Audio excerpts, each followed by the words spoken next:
School ഏതാ? Pope Paul Mercy Home. ഈ കുട്ടികളെ കുറിച്ച് ഭിന്നശേഷി എന്ന് വിശേഷിപ്പിക്കുന്ന മക്കളാണെങ്കിൽ ഇവരെ ഏബിൾഡ് ഏഞ്ചൽസ് ആണ് നിങ്ങൾ പറയുന്നത്. ഏകദേശം 2 വർഷമായി ശിങ്കാരി മേളത്തിൽ താളം കൊട്ടിപ്പടിച്ച് 2 വർഷത്തിന് മുൻപ് ഒരു അരങ്ങേറ്റം കുറിച്ച് കഴിഞ്ഞ മാസം ബുക്ക് ഓഫ് ഇന്ത്യ റെക്കോർഡിൽ നേടിയ പോപ്പോൾ മേഴ്സി ഹോമിലെ എൻ്റെ പ്രിയപ്പെട്ട മക്കളാണ് കഴിവുള്ള മാലാഖമാർ, ഏബിൾഡ് ഏഞ്ചൽസ് എന്നാണ് വിശേഷിപ്പിക്കുന്നത്.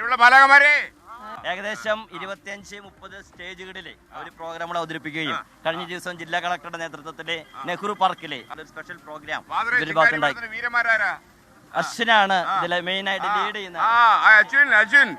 തകർക്കടാ മോനെ, തകർക്ക്. എങ്ങനെയുണ്ട് കാര്യങ്ങള്? അടിച്ചു തകർക്ക്. കൊട്ടിക്കോ എന്റെ പൊന്നെ. ഓക്കെ.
താർത്തു. അപ്പൊ ശിങ്കാരിയില്ല, എന്ത് തൃശ്ശൂർ അല്ലേ ഫാദർ? തൃശ്ശൂർ. പേരെന്താ? Father Johnson Anthikad. Johnson Anthikad Pope Paul mercy ഹോമിന്റെ ഡയറക്ടറാണ്. സംഗീതത്തിലൊക്കെ നല്ല താല്പര്യം ഉണ്ടെന്ന് തോന്നുന്നു. അതെ. ഈ മക്കൾക്ക് പാട്ടും ഡാൻസൊക്കെ ഭയങ്കര താല്പര്യമാണ്. അപ്പോഴാണ് ഇങ്ങനെ അവരെ താളം പഠിപ്പിച്ച് ചെണ്ടയിൽ താളം പഠിപ്പിക്കാനായിട്ട് ആഗ്രഹിച്ചത്. അങ്ങനെ പുളിമുട്ടിയിലെ 6 മാസത്തെ പരിശീലനത്തിന് ശേഷമാണ് അവർ ചെണ്ടയിലേക്ക് താളം മാറ്റുന്നത്. ഏകദേശം 15ഓളം താളങ്ങൾ അവർ ചെണ്ടയിൽ മനോഹരമായിട്ട് പുലിക്കളിക്കൊട്ട്, നാസിക് ഡോൾ തുടങ്ങി ഒരുപാട് താളങ്ങൾ അവർ കൊട്ടുന്നു. അതുപോലെ തന്നെ ഫ്യൂഷൻ കൊട്ടുന്നു.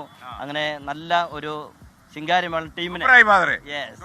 മകളെ താങ്ക് യു. ഞാൻ അടുത്ത സ്ഥലത്തേക്ക് പോകുന്നേ. ഓക്കെ. സിസ്റ്റർ ഉണ്ടല്ലോ. സിസ്റ്ററെ, കാര്യങ്ങളൊക്കെ എങ്ങനെ പോകുന്നു? സിസ്റ്റർ സ്കൂളിലാണോ? സിസ്റ്റർ പേരെന്താ? ഇലക്ഷൻ ഒക്കെ ആയി. ചെയ്യുമല്ലേ? തകർക്കോ?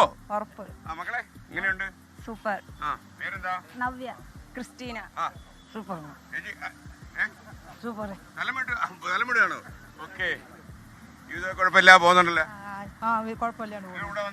അല്ലല്ല, ഞാൻ പള്ളിയിൽ വന്നതാണ്. പക്ഷെ ഇവരെ എനിക്കറിയാം. ഞാൻ പോകുന്ന സ്ഥലമാണ് പോപ്പോളൊക്കെ. ഇവരുടെ പരിപാടി ലോകം മുഴുവൻ അറിയട്ടെ. 24-ലൂടെ കേട്ടോ. ഇഷ്ടപ്പെട്ടോ? അവർക്ക് എല്ലാവിധ ആശംസകളും.